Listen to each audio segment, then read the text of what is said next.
I didn't know my life was about to split into a before and an after when I stood up at my daughter's graduation dinner. For 3 years, I had carried a lie on my back like a second spine, quiet, heavy, shaping the way everyone saw me.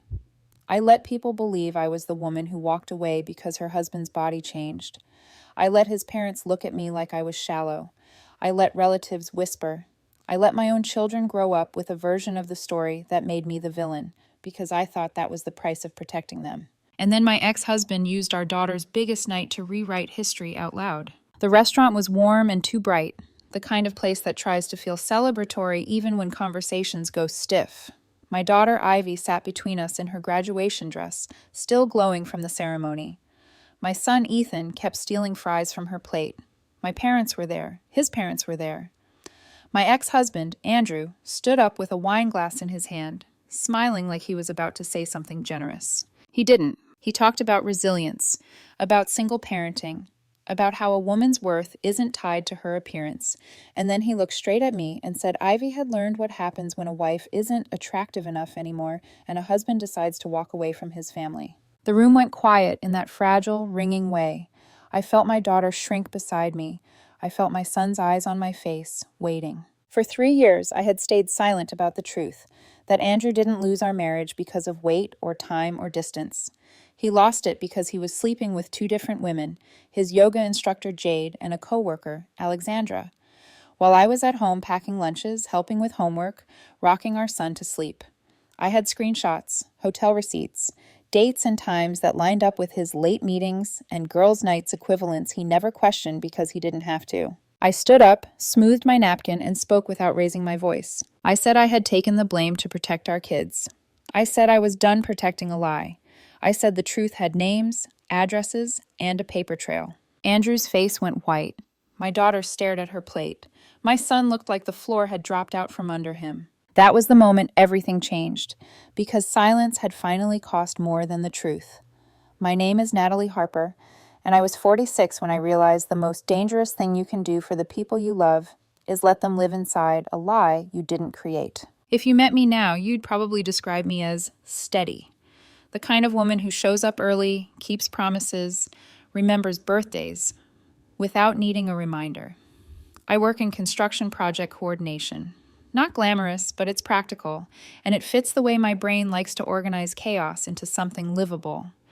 I'm the person who can look at a messy timeline and immediately see what's missing, what's going to break, and who is going to pretend they didn't know. I didn't always have that skill. 17 years of marriage will teach you it, though, especially when the marriage you thought you had isn't the marriage you were actually living in. Andrew and I met in college. He was charming in a quiet, dependable way at first. Not the loud, attention-grabbing kind of guy, more like the type who made you feel safe. He had this practiced half-smile, like he was amused by life, but didn't need to prove it to anyone. I remember noticing his hands before anything else. Broad palms, clean nails, always busy doing something, holding a door, moving a chair, fixing a strap on a backpack. That kind of helpful can feel like love when you're young. I was in my early 20s, juggling classes, and my first real job in a construction management office. I wasn't the girl who floated through life. I worked. I planned. I worried about rent and schedules and whether I could afford groceries and textbooks in the same week. Andrew was studying education. He told everyone he wanted to teach because kids deserve someone who believed in them. It sounded noble, and I believed him, because when he talked about it, his eyes would soften. He'd lean in, like he was letting you in on something private and important. We got married young. Too young, if I'm being honest now. But when you're 20-something and you found someone who feels like a stable foundation, it's hard not to build your whole life on that feeling. For the first 2 years, while Andrew finished his teaching degree, I carried us financially. I didn't resent it. I thought that's what partners did. One person leans while the other builds, and then you switch when it's their turn. I took extra shifts, worked late, picked up weekend work when projects ran behind. I learned how to say yes to every demand at work because at home there was this warm idea waiting for me. We're doing this together. This is temporary. We're investing in our future. When Andrew graduated and got his first teaching job, I expected things to even out. But life doesn't always even out. Sometimes it just keeps asking. Our daughter Ivy was born 3 years into the marriage. I can still remember that strange mix of exhaustion and awe, the way her tiny hand curled around my finger like it already knew me. I remember Andrew crying in the hospital, whispering promises like he was writing vows directly onto her forehead. Back then, I thought, okay, this is it. This is the life that makes everything worth it. We fell into a routine. Andrew's school started early, so mornings were mine. I became the person who learned how to function before sunrise. 5 a.m. Alarms, quiet kitchens, the hum of the fridge and the soft clatter of a spoon against a cereal bowl. Packing lunches with one eye still half closed, buttoning tiny shirts, finding missing shoes. I'd get Ivy ready for daycare, drop her off, then head into my own day. Job sites, meetings, schedules, budgets. Andrew would pick her up in the afternoons. It worked. Not perfect, but workable. We weren't swimming in money, but we weren't drowning either. The kind of life you can maintain if no one pulls the foundation out from under you. And then Andrew started yoga. At first, it sounded harmless. Healthy, even.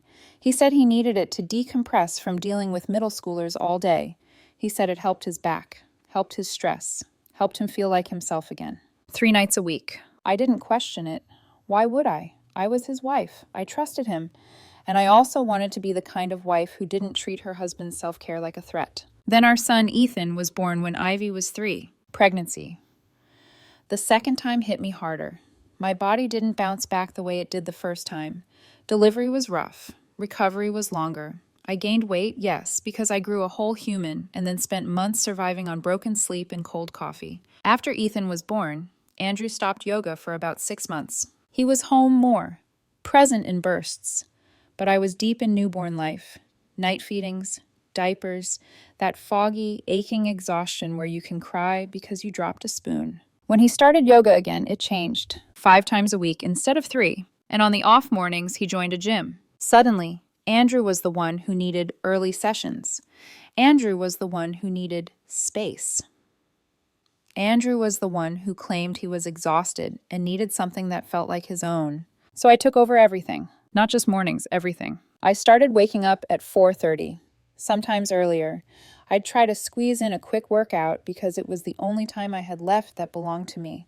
Then I'd get both kids up, fed, dressed, pack lunches, drop-offs, homework folders, permission slips, lost socks. Most nights I made dinner too, because Andrew had yoga, gym, or happy hour with teacher friends. He'd come home around 7 or 8 like it was normal. And if I asked for help, if I said, "Can you skip tonight?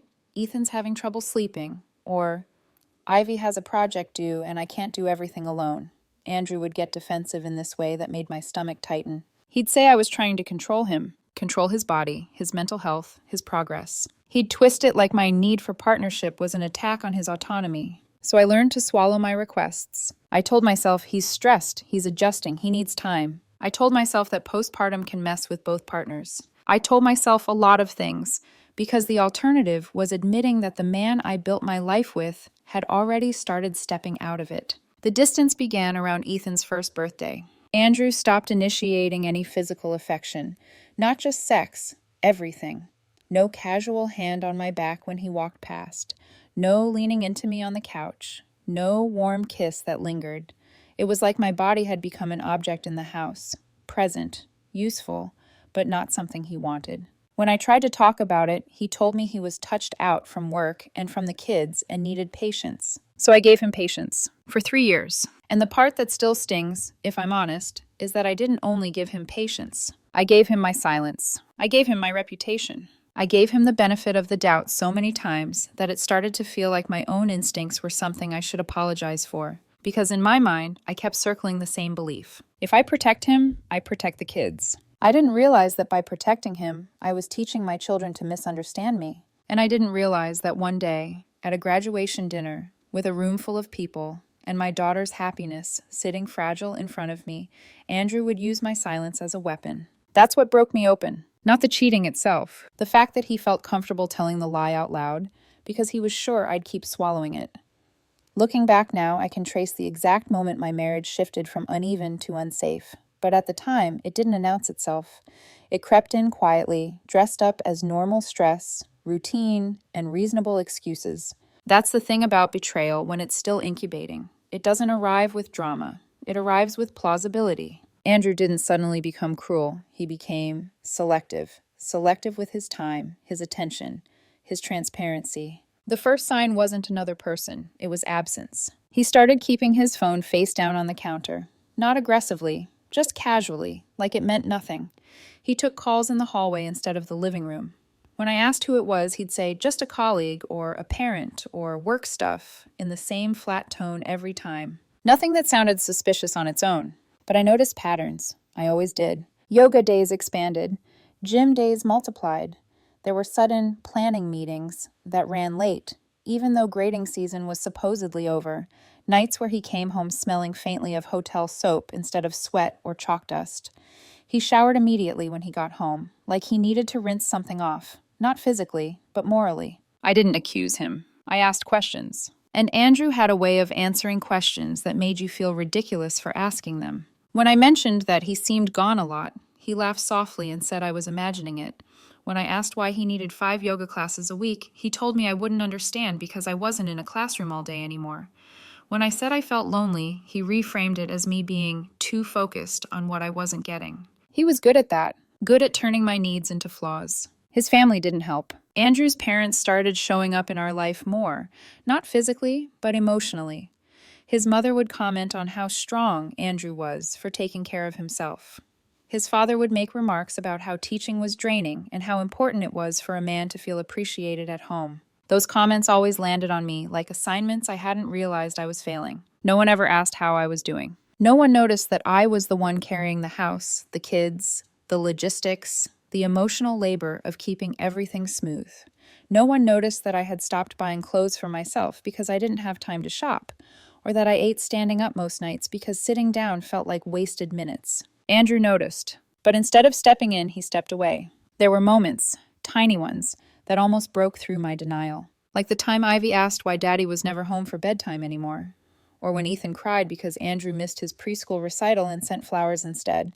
Or the night I fell asleep on the couch waiting for him and woke up at 1 a.m. to the sound of keys and a quiet, careful door closing. I would lie there afterward, staring at the ceiling, listening to his breathing beside me, wondering when exactly we had become strangers sharing a calendar instead of partners sharing a life. I thought about confronting him more than once, but every time I imagined the conversation, I heard his voice in my head already dismissing me, telling me I was overreacting, telling me I was insecure, telling me I was projecting my own exhaustion onto him. So I did what women are often taught to do when something feels wrong but unprovable. I waited. I waited for clarity. I waited for proof. I waited for something concrete enough that I wouldn't be told I was crazy. The irony is that Andrew mistook my waiting for ignorance. He mistook my restraint for blindness. And while I was busy holding the family together with quiet competence, he was building an entirely separate life.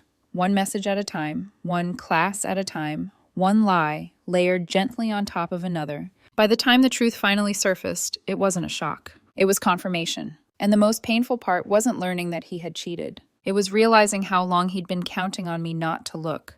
The morning I found out wasn't dramatic. No screaming, no shattered glass, no intuition lightning strike. Just a quiet kitchen, a half-empty coffee mug, and Andrew's phone vibrating on the counter while he was in the shower. It was early, one of those gray, in-between mornings where the house feels suspended. Ivy was already at school. Ethan was still asleep, sprawled sideways in his bed like he'd wrestled the night and lost.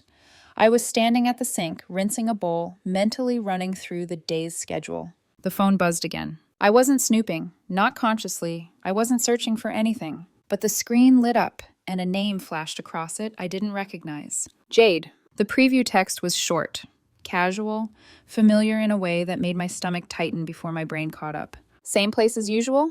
That was it. No emojis, no context, no explanation. Just usual. I stood there longer than I want to admit, my hands still wet, the sound of the shower running down the hall like a countdown. I remember thinking, if I pick this up, I can't unsee whatever is there. I picked it up anyway. Andrew didn't lock his phone. He never had. That used to feel like proof of trust. The message thread opened easily, like it had been waiting. 3 months of texts filled the screen. Not flirty, not ambiguous, explicit. Photos I didn't scroll into fully because my hands started shaking. Plans written in shorthand, like routines. Dates, times, rooms. Jokes that only make sense when two people have been touching for a while. Messages sent in the middle of afternoons I remembered clearly. Times when I'd been packing lunches or answering emails or helping Ethan with a puzzle on the floor. I scrolled back further. There was another thread. Alexandra, a coworker, another teacher at Andrew's school, a woman he'd complained about more than once, called arrogant, difficult, exhausting. The kind of person you're supposedly relieved to get away from at the end of the day. Those messages went back 4 months. They were just as bad. Worse, maybe, because the tone was different, less physical, more intimate.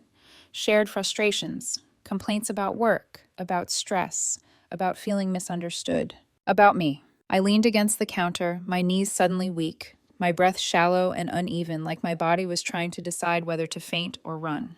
I remember noticing stupid details, the hum of the refrigerator, the way the morning light hit the floor, the smell of toast still lingering from breakfast. This wasn't suspicion anymore. This was documentation. I didn't confront him right away. That's the part people never understand. They assume discovery leads immediately to explosion.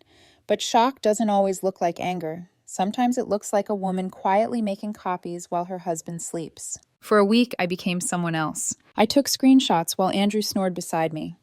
I logged into our shared credit card accounts and matched hotel charges to dates in the messages. Hotels across town. Weekdays. Nights he'd said he was at meetings or grabbing drinks with colleagues. I recognized the names instantly. I saved everything. I printed nothing. I told no one. I stored the files on a small thumb drive and hid it in the back of my work bag, behind rolled-up plans and notebooks. I needed to know exactly what I was dealing with before I let emotion take over. When I finally sat Andrew down, it wasn't in a dramatic setting. Just our living room. Kids already in bed. The TV off. The house quiet in that heavy, expectant way. I told him I knew. I didn't raise my voice. I didn't accuse. I just placed the phone on the coffee table between us and said his words back to him. Dates, phrases, and names. He didn't deny it. That silence was louder than any confession. He stared at the table for a long time, long enough that I could hear my own heartbeat in my ears. When he finally spoke, his voice wasn't apologetic. It was defensive. He said he felt invisible after Ethan was born. He said I stopped seeing him as a man. He said Jade made him feel attractive again, and Alexandra understood the pressure of his job in ways I never could. I remember staring at him, almost detached, as he spoke, like I was watching someone explain a crime scene they assumed I'd never visit. I reminded him that I'd been carrying the household alone while he was checking into hotels, that I'd been exhausted too, that I had asked, more than once, for help, for connection, for presence. He said that proved his point. He said I treated him like a roommate. I asked him quietly if he wanted to fix it. He said no. He said he hadn't been in love with me for a long time. The room felt hollow after that, like all the air had been removed at once. When I asked what we were going to tell the kids, Andrew didn't hesitate. He said we'd tell them we grew apart, that it was mutual, that no one was to blame. And because Ivy was 12 and Ethan was 7, because I was still thinking like a mother before anything else, I agreed. That decision, to protect them with a lie, felt like the right one at the time. I didn't know yet how much that lie would cost all of us. Shock doesn't hit all at once. It arrives in waves, some sharp, some dull, crashing into you at inconvenient moments when you're trying to function like a normal person. The night after Andrew told me he wasn't in love with me anymore, I didn't cry. I lay awake beside him, staring at the ceiling, counting the shallow rise and fall of his chest, like it was proof that one of us was still breathing normally. I remember thinking, this is what it sounds like when a life ends quietly. In the days that followed, I moved through the house like a guest who overstayed her welcome. I packed lunches, I answered emails, I showed up to work meetings and nodded at the right moments. I laughed when someone made a joke. From the outside, nothing looked broken. Inside, everything felt misaligned, like furniture shoved into the wrong rooms. I replayed conversations from the last few years, examining them with a new lens. Every time Andrew told me I was too focused on logistics, every time he framed my exhaustion as emotional distance, every time he accused me of not making him feel desired, while I was folding his laundry and scheduling pediatric appointments and managing budgets he never even looked at, I asked myself the questions women always ask after betrayal. Did I miss something obvious? Was I not enough? Could I have fixed this if I'd tried harder? The answers came slowly, painfully, and not all at once. I realized how often I'd swallowed my own needs to keep the peace, how often I'd chosen patience over confrontation, stability over truth. I realized that somewhere along the way, Andrew stopped seeing me as a partner and started seeing me as infrastructure, something that existed to support his life, not share it. When we told the kids, we followed the script. Andrew sat on the couch with his hands folded, looking appropriately solemn. I sat beside him, my posture straight, my face calm. We told Ivy and Ethan that sometimes adults grow apart, that it wasn't anyone's fault, that we both loved them very much. Ivy asked if it was because of something she did. Ethan asked if one of us was leaving forever. I answered carefully, reassuringly, lying with precision. Andrew nodded along, letting me do most of the emotional labor, just like always. The divorce itself was efficient. We didn't fight over assets. We didn't argue about custody. Andrew kept the house because it was in the kids' school district. I moved into a 2-bedroom apartment 15 minutes away and set it up carefully. Beds assembled the first night, familiar blankets on the couch, their favorite snacks already in the pantry. We split custody evenly. On paper, it looked amicable, mature, respectful. Behind the scenes, Andrew was already shaping the narrative. 2 days after I moved out, his mother called me. Her voice was tight, polite, in that brittle way that comes before judgment. She told me Andrew was devastated. She chatted me he'd said I gave up on the marriage because I couldn't accept his body changing after the second child. She told me she was disappointed in the kind of example I was setting for my daughter. I didn't correct her. I let the words land and bruise and settle somewhere deep in my chest. I let Andrew's parents believe I was shallow. I let his father send me an email about commitment and vows and how marriage wasn't supposed to be conditional. I didn't respond. My own parents knew the truth because I needed somewhere to put it, but I asked them not to say anything. My mother warned me I was making a mistake by protecting Andrew. She said lies have a way of fermenting. I didn't listen. The first 2 years after the divorce were manageable. Hard, but functional. I made my apartment a home. I showed up to every game, every recital, every conference. I cooked dinner every night the kids were with me.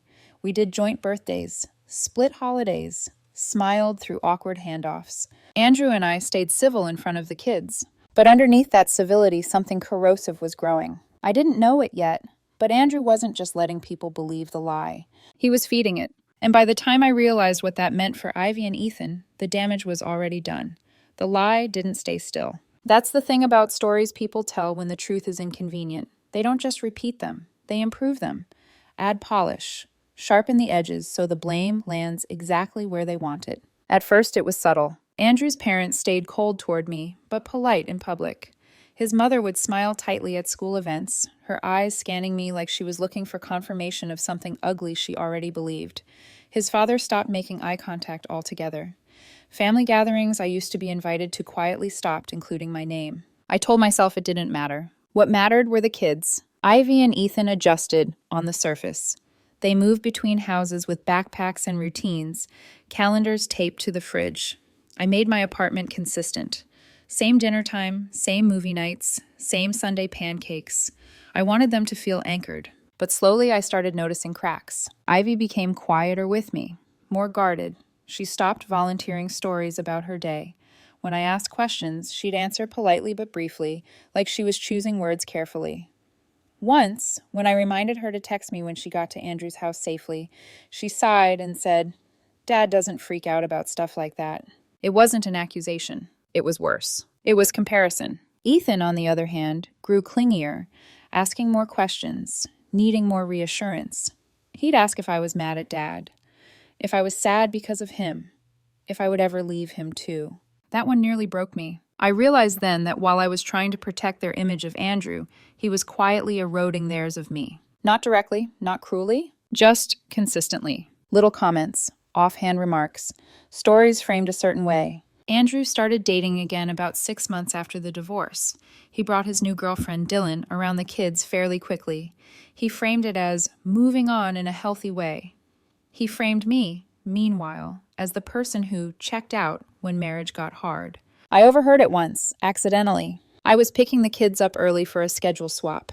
Andrew didn't know I was at the door yet. I heard him say to Ivy, "Your mom just wasn't happy anymore. Sometimes people don't want to fight for things when they change." I stood there, my hand on the door frame, feeling something sharp lodge itself behind my ribs. I didn't correct him in front of them. I waited, because that's what I'd trained myself to do.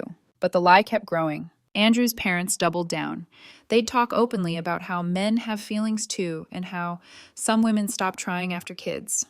They'd say it in front of Ivy like they were offering her wisdom instead of indoctrination. I watched my daughter absorb it, quietly, thoughtfully, dangerously. By the time her high school graduation approached, the narrative had settled into something solid, something comfortable for everyone except me. Andrew was the wronged husband.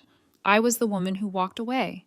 And the truth was this inconvenient, unspoken thing everyone pretended didn't exist. I told myself I could endure it a little longer. I told myself Ivy was almost 18, that Ethan was old enough to ask questions when he was ready, that timing mattered. What I didn't realize was that Andrew was waiting for a moment big enough to seal the lie forever. He chose our daughter's graduation, a room full of people, a milestone, an audience. When he stood up with that wine glass, smiling like a proud father, I could see it in his posture, this quiet confidence that comes from thinking you've already won. He talked about strength, about womanhood, about bodies and worth and resilience. And then he looked at me. And in that moment, I understood something with terrifying clarity. Andrew wasn't just protecting himself anymore. He was teaching our daughter who to blame. And something inside me, something I'd buried under years of patience and restraint, finally stood up. Because I could handle being misunderstood. But I could not sit there and let my daughter be taught a lie about who I was. Not anymore.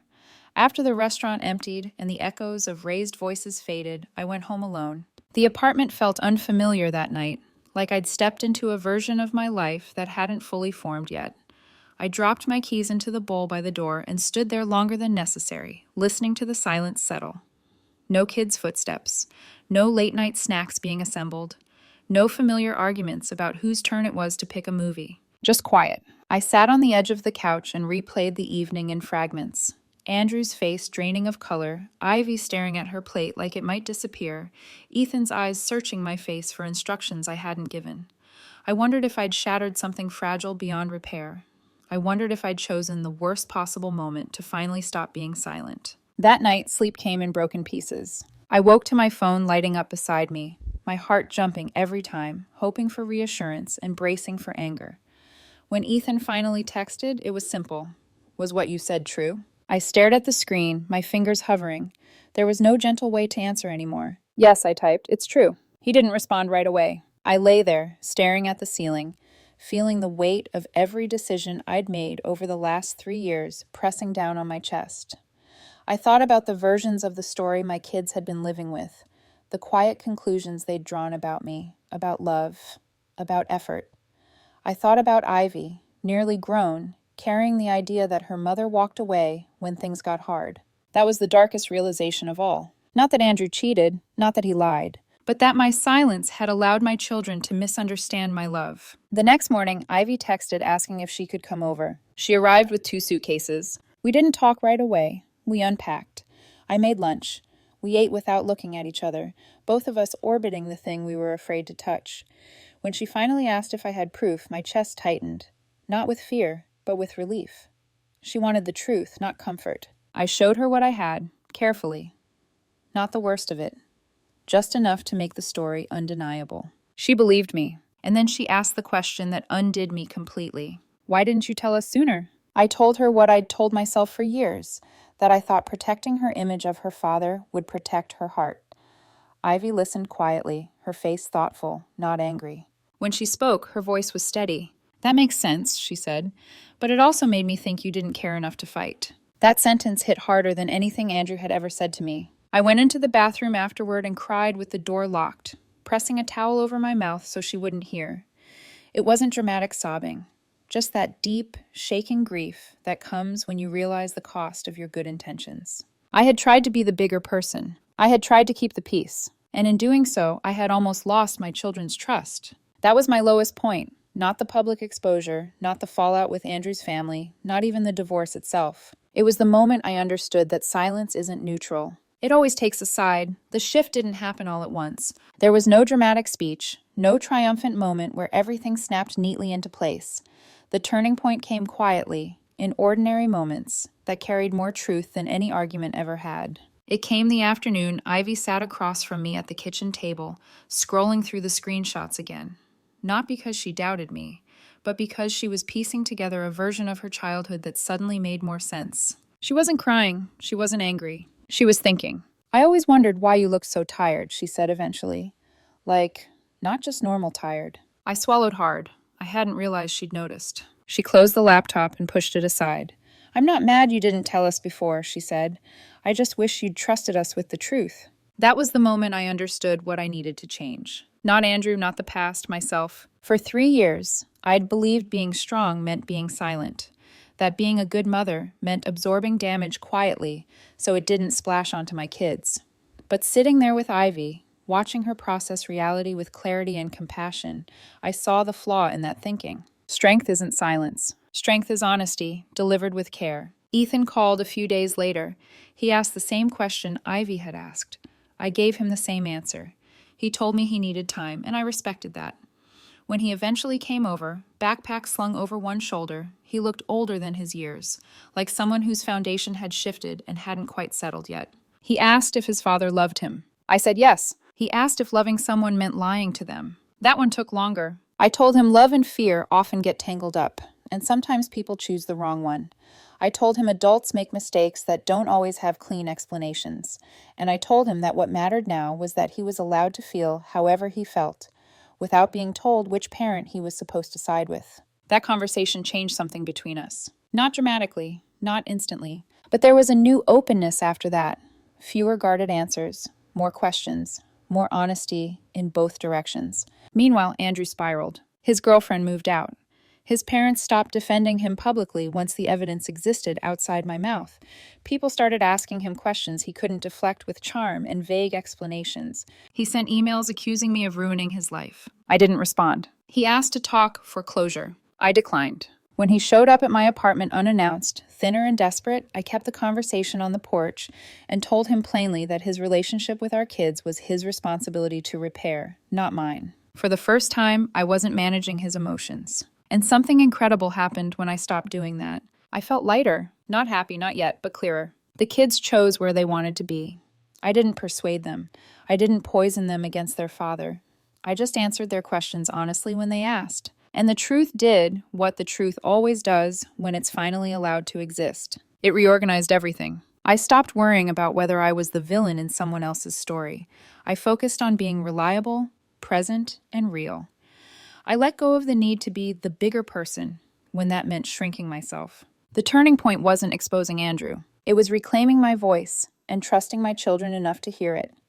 The fallout didn't arrive with fireworks. It came in waves, quiet, relentless, and irreversible. Andrew expected chaos, screaming phone calls, public fights, me turning the kids against him. That was the story he'd already prepared to tell if anyone asked. It was easier than admitting the truth, that once the lie was exposed, he had nothing solid left to stand on. His parents were the first to fracture. For days after the dinner, they said nothing to me directly. Instead, they called my parents, accusing, indignant, certain I had poisoned Ivy and Ty and Ethan against their father. My mother listened without interrupting. When they finally ran out of breath, she said something simple and devastating. "You raised your son. We didn't raise our daughter to lie." That ended the conversation. Andrew's father stopped responding to his messages shortly after. His mother sent one email, long, defensive, filled with phrases like, "The past should stay in the past, and you embarrass the family." I never replied. Neither did my parents.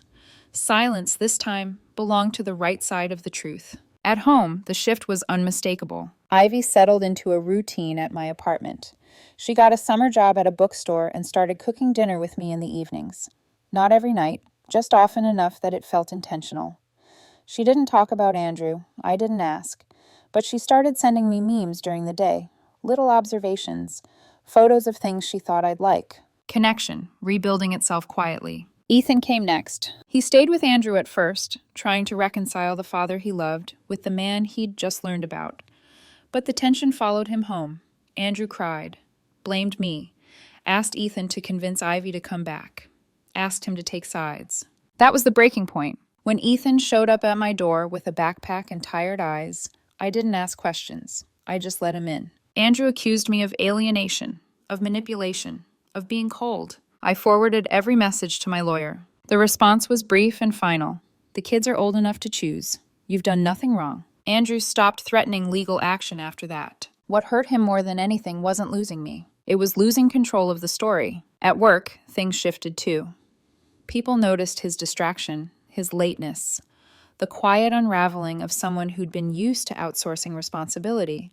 His charm didn't land the same way anymore. His explanations grew thinner. I didn't celebrate that. I didn't need to, because while Andrew was busy trying to repair his image, I was building something sturdier. A home where my kids didn't have to guess what was real. A relationship with them rooted in honesty instead of sacrifice. A life where I no longer filtered my truth to protect someone who never protected me. When Ivy left for college, we drove together, 5 hours in the car.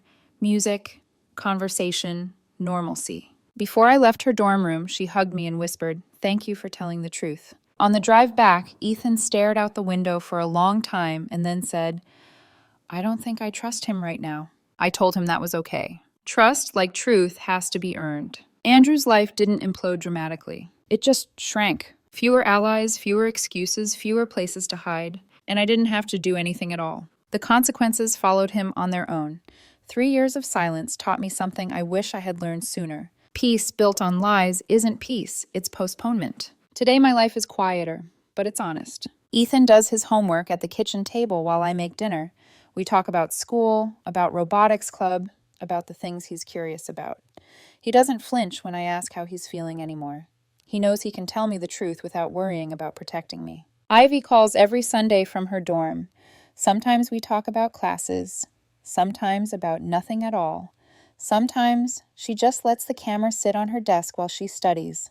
Like my presence, unspoken, still matters. I don't ask about Andrew. They will decide what relationship they want with him, if any, in their own time.